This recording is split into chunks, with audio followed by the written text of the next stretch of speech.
become that guy again. And did you guys kind of feel like it's like it felt like a band, like there were 5 guys rather than 2 people in this? Well, yeah. Well, Ed, you always say that we looked at a lot of we thought about a lot of riffs in bands like Pink Floyd and the Libertines and even the Beatles. Even when you've got 2 very strong personalities who, for some reason, but it's more about when one of them does something really bad. Like, I'm Sid Barrett, he's Dave Gilmour. If we're talking about Pink Floyd, Although Dave Gilmour was Sid Barrett's big supporter. Was he? Yeah, he Oh, was. the other one then. I'm not a Floyd fan, to be honest. But there is that thing about that we did talk, apart from it being like a lot of it coming from personal experience.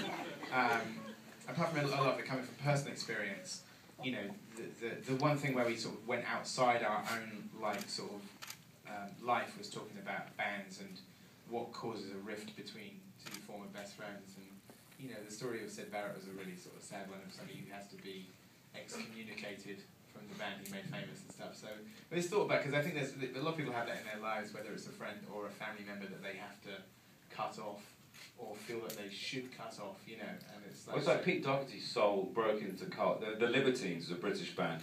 Their lead singer broke into their guitarist's house and stole a load of his stuff and sold it to buy heroin. Yeah, the line in the movie, that's right, the line in the movie where you say to Paddy Considine says, we can't get the band back together because you sold my guitar to buy drugs.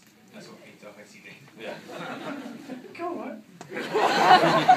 I sort of felt like that. For me, that was more like that kind of sort of struggle between like Brian Jones and Mick Jagger and Keith Richards, where you can sort of see with you guys and Patty kind of like fighting to see who's like going to be the center, and it's interesting because and also in these movies too for you, Simon, these characters basically work best with an audience. When they're by themselves, they're kind of lost. Well, it's funny because when Gary gets by himself is when he's his most vulnerable. Like every time you start to see into him a little bit, he's with one person. Like when Sam says to him, "What happened to you?" after he makes the disabled joke, which was one of our favourites in the entire film. You see it flicker on his face, like she sees who I am. And when he gets with Andy at the end, that's when when he gets into a group, that's when he comes into his own. When he's in an intervention, he's strong. And there are 3 interventions in the movie. There's the one at the beginning when he's in hospital. There's the one when the crawl comes to an end in the Cross Hands. And there's the one where he literally has a cosmic intervention when he's back in a circle, but he's talking to a galactic intelligence rather than a therapist. And 12 bars are almost representing these 12 Absolutely, steps. yeah. It's not a mistake that there are 12 bars. It's Gary's road to recovery. And you see at the end he's drinking water when he does exactly what Andy says in the Old Familiar, which is it's the first one, isn't it? It's the first place. Which he says is to walk into a bar and order water, a bar full of big ugly bastards wearing war paint, and order water takes balls, and that's what Gary does at the end because he's happy because he's with his friends, he's with his old friends. I was going to say there are also too. I'm glad you brought this up. Nick tends to have these really big sort of dramatic moments in the movies, and thinking back to Hot Fuzz, where we think that basically he's part of the Sanford sort of conspiracy. And it's just your heart breaks. And that moment where he's saying in the movie, yes, I'm man enough to drink water. It's kind of this great, powerful moment. It's really incredibly dramatic. I mean, you must have loved playing that. Yeah, it was an absolute treat, It was nice to have a bit of meat and potatoes to eat, for a change instead of... I was a bit like Ed at one point when we made Shaun of the Dead, so it wasn't really a stretch for me. They were kind of like my own clothes anyway, and I just rolled off the sofa and we did the lines, and that was... No, it was a film a lot of the time. I thought we were shooting a documentary. So, to get the chance, I think it's kind of stuck with me in my career that people just assume I'm a bit like that. So to have a chance to do something slightly more dramatic was a treat for me, and to have it tailor-made too is a really nice thing. I have to tell because I just saw it earlier this afternoon, and the point where he does the 5 shots, you kind of gasp as you laugh. You go, he shouldn't be doing it. He knows better. It's the first time you're playing the adult in the movie, and then you have to sort of do this thing. Yeah, but I kind of a lot of the time I was thinking, why did you even go? Why did you go? Why did you go down there? And it's only until you find out later on that he has nothing at home that you realise that's why he went. And I think as soon as when we were shooting it, I kind of had that sense of, as soon as that fifth one goes down, the fuse has been lit, and it's anything can happen from that point. I would say like the Pink Hulk is about to rise, well, which is not a euphemism. Since Shaun of the Dead, Nick has become a husband and a father, and he is as funny and charming as you see here. But what I said to him when we wrote this character is, when I see a darker side of Nick, well, not a darker side, a tougher side of Nick, is I said to him, What's wrong with darker? well, no, I was going to say tougher. I say tougher. Yeah, right, good. I said I want you to play this character like the Nick Frost that I see on the phone to the bank or customer services. Yeah, I get very cross. Especially when human beings. Sorry, I'm just trying to ride this wave of anger. Especially when human beings say weird pre-programmed things that a computer might say, and you can't seem to break into it at all. So when you're talking to someone, they said, "I'm afraid it's not we can help you this time, sir." Yeah, I know, but listen, are they? You're saying that they're coming between 8 and 1, but it's like 10 to 12 now. Do you think they? I'm afraid there's nothing we can do to help you this time, sir. And it's crazy. It's craziness. I think it's a part of our society that's it's wrong. It's not right. You know. Just talk to me. Very well spoken, Nick. I see you guys. Let me do this. But just watching this and watching you guys, just in all the movies, this is interesting that there's the most acting you get to do in this, because you brought up the thing about why would he go? Because they kind of need each other. There's this weird codependence, and we talked about this earlier, where Gary can't admit that he needs help, but you want to help him. You know you have to try to do that. And my guess is, watching the movie, part of the reason you went back is you thought, with these guys, you could maybe make a difference in his life, besides the fact he gave you the 600 pounds that... Yeah. I'm not sure if he wants to help him. I think he wants an apology. Yeah. You know, that's what I think he wants. I think he's gone down there. He wants his 5 minutes. He wants some sort of closure. Yeah. It's, And he doesn't get it until they've blown up the world. That's when he finally says sorry. It's funny, sometimes when we were writing, occasionally, like or more when we were rehearsing it, like adding in, it was very deliberate that Gary doesn't say sorry until the very, very end. And then he knows he's been bad. And he still doesn't quite say sorry then. Oh no, he does. He says, "I'm sorry." When the earth is on fire, he says, "Oh, I'm sorry." Eventually. Yeah, but you don't notice it, you know what I mean? It's like a throw. It wasn't like, "I'm sorry." It's like, "No, I'm sorry." But again, it's like, are you saying sorry for this, or are you saying sorry for what you did to me? I think he's saying sorry for what he did to you. I always imagine that it's Gary finally saying, "I'm sorry, I've got you into all this shit, mate." You know, I think that's... And ignoring this. It's not just, it's the car crash, it's everything, you know. Gary knows, I think deep down Gary is totally aware of his shortcomings, and he has to survive on that level of irritating bluster in order to distract himself from the fact that he's a complete fuck up, you know, and it's important to him to maintain that. It's almost like he believes his own lies as well. I think there's also that realisation as well, which is something what the film's about in a way. It's like that he's sort of clinging on to that hometown, or the one time he was happy, and he's blended it together. Is it's like we were all friends together in this town, so somewhere within that is the key to my happiness. But we didn't think. I think when you one of the things the film's about is that when you start to, as you get older and become more of a realist, you realise that your hometown's not all it's cracked up to be, and it's not maybe the kind of happy place that it was. And I think, like, seeing that it's now gone, it's like he's lost his anchor completely, you know. And also we had this idea that Gary, you know, the fact that Gary's wearing the same clothes as he was that night in 1990, it's not that he's worn them for 20 years, it's that he's put them on specially. Because he's not wearing them in the rehab. Yeah, like, it's like he's, like you see a US general who puts his uniform on to shoot himself in the head. That's what Gary's doing. He doesn't really have any plans beyond the next day. He's like, it's a suicide mission for Gary. All he cares about is getting to the world's end. Beyond that, he has no plans. And he's sort of dressed up in this ceremonial uniform to go and essentially die. It's like leaving Las Vegas, written by Mike Lee. Maybe I should see the movie again, because I feel like I missed all this stuff.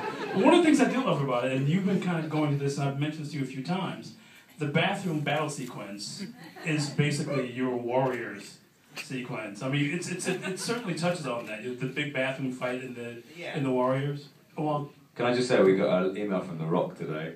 No. Because he saw it last night, because we use 2 rock moves in the bathroom. I do a rock bottom and Nick does a people's elbow. And The Rock watched it in Budapest last night and he sent us the sweetest email. And he was mine and Nick's favourite wrestler ever. And like, we used to watch WWF as it was when it was the World Wildlife Fund. He likes to give something back, so I'm glad you noticed that. He really likes it and I'm really happy. I just wanted to tell you. I think the thing with the bathroom, or the idea was, you know, like obviously that the brawl in the Warriors is a spectacular brawl. Although what we sort of did in this one, I guess it's a similar thing in that film, is that we sort of have to design the fights to be in private at first, and then they get big or they become more public. So first one's in the bathroom, second one's in a beer garden where the kind of girls are out having a smoke, and then the third one is where it's like, now they really know that the whole town's in on it because everybody else in the pub is like a blank. And then the final sort of fights are actually running through the town where there is nobody else, you know. So it was sort of the bathroom thing was sort of, you know, that location came up because it was somewhere where could they have a fight in a pub, and the rest of the pub, they don't, when they go out again, they don't necessarily know who's in and who's out, like in the, you know, the scene immediately afterwards. But it was great designing something in that kind of small space, and we actually, when we shot that scene, we sort of had these flyaway walls, but we never really took them out. We kind of kept within the 4-waller to make it really like, yeah, and in fact, Bill Pope lit it in such a way that we didn't really have to have any lights in there beyond the strip lights hanging over. So there was no other lights in there, which meant it was like the actors and the camera operator and nobody else, which was great. It was still the world's biggest toilet, wasn't it? That's true. But you guys got, I mean, that sequence and watching so much of the fight scenes, that you guys doing a lot of those stunts, isn't it? Pop foo, isn't it? Yeah, sorry, I got distracted by a rumble and then... Sorry, I'm terrified of earthquakes. It's a real phobia of mine, so every time the Pink Hulk is afraid of something? Yeah. Yeah. I'm sorry. I'm alright. We work with That's what these are for. They're earthquake detectors. When it starts rocking, you know it. also your water won't. Yeah. We trained with Brad Allen, who was our fight choreographer, who was one of Jackie Chan's stunt team, and we devised this martial art which we call pub foo, which was a combination of sort of half-remembered wrestling moves and brawling and slapping and playground fighting. As the more drunk they get, the more proficient they become at this, you know, because the more sort of like... It reminded me of like these fights where, you know, in all these American movies in the 70s where somebody will try martial arts, the American will just punch him in the head. Yeah. I mean, it was that kind of fighting. Yeah. Well, we sort of went, you know, like Brad Allen, who I'd worked with on Scott Pilgrim, I sort of gave him little rules and stuff. It's like, oh, you know, the robots are not going to punch, and there's going to be no... One of the things that was nice and liberating about this doing something different is like, there's no knives and guns in the film at all. It's all like kind of brute force, but then all of the robots are trying to do is grab their face and subdue them, so it's like turning it into... The whole thing about the action, everything in the movie about it being like a nostalgia trip gone badly wrong, you know, like the whole thing is supposed to be like the cautionary tale of what happens if you turn the clock back, that nostalgia can be very, very dangerous. Even the baddies, not only are the kind of the sci-fi references from like the 50s and 60s and stuff that I grew up with, but even themselves, they're like action figures. The robots are like action figures. You can pull their arms and heads off. The heads pop right off. Even like the way they break is like Christmas ornaments and stuff. So it's something of a very childlike. Even the ink is supposed to be like, you know, when I used to, my image of school days is having ink on my hands and my, you know, face and stuff, just from having drawn and written, as I'd have blue hands at the end of every school day. So it's this thing of like trying to regress them, and then even the fighting style is like kind of like a slap fight.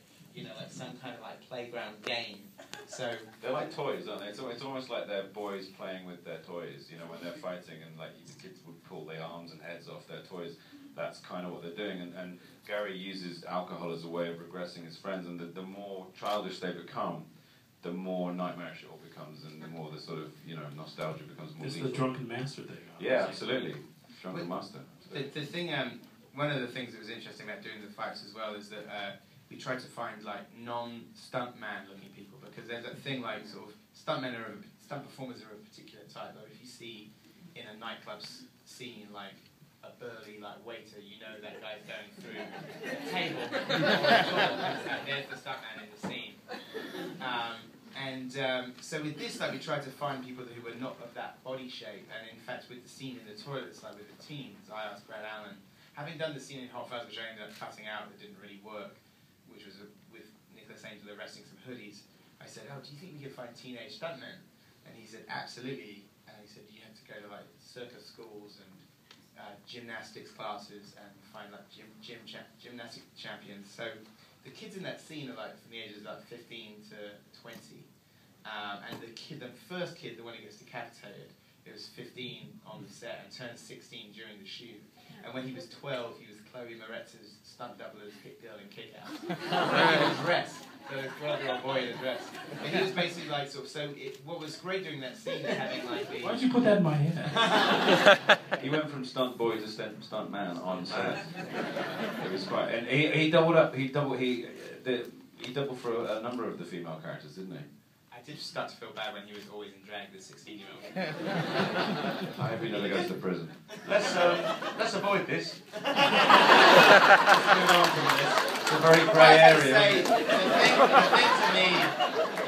thing to me that like when you go and see the movie again on August the 23rd. Is that Friday? That's Friday. Oh my God, okay. Is, if you watch that bathroom scene again, like what's quite remarkable about it, and I say this just in terms of I'm amazed.